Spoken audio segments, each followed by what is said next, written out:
প্রত্যেকটা মেয়ে এমন একজন হাজবেন্ড এক্সপেক্ট করে যাকে দেখলে সে তার মানসিক প্রশান্তি খুঁজে পায়। একটা রিলেশনশিপ টিকে থাকে আজীবন মানসিক শান্তির উপর।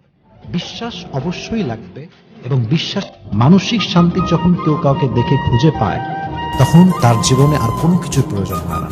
একজন মেয়ে যখন তার স্বামীকে দেখে মানসিক শান্তি খুঁজে পায়, তার জীবনে ওইটাই শেষ ইচ্ছা, ওইটাই প্রথম ইচ্ছা যে আমার স্বামীকে যদি দেখে আমি মানসিক শান্তি খুঁজে পাই। আমরা সবসময় এমন একটা লাইফ পার্টনার এক্সপেক্ট করি যে যাকে পাওয়ার পরে আমাদের জীবনের কোনো চাহিদা থাকবে না, যাকে পাওয়ার পরে জীবনের কোনো চিন্তা থাকবে না, যাকে পাওয়ার পরে জীবনের চাহিদা, কষ্ট, দুঃখ, এই যে আরো চাই, আই নিড মোর, যাকে দেখে মানসিক শান্তি খুঁজে পাওয়া যায় তার সঙ্গে সময়টা খুবই কম পাওয়া যায়। এটা পৃথিবীর একটা ন্যাচার। যাকে দেখে মানুষ বেশি মানসিক প্রশান্তি পায়, তো এটা সবার আগে হারায় যায়।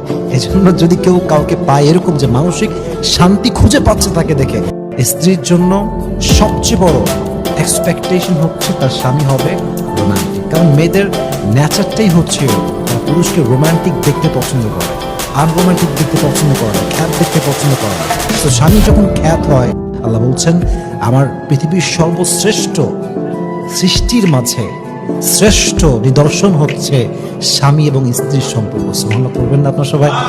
এবং আল্লাহ বলছেন এই পৃথিবীতে বিবাহের যে মূল উদ্দেশ্য, পুরুষের জীবনে মায়ের পরে সবচেয়ে বেশি পুরুষকে যে নারী ভালোবাসে সে হচ্ছে তার স্ত্রী। স্ত্রী হচ্ছে পৃথিবীর সবচেয়ে দামি সম্পদ। আপনি ভাবেন আপনার স্ত্রী মানে হচ্ছে আপনার অর্ধাঙ্গিনী, আপনার ইমানের অর্ধাঙ্গ।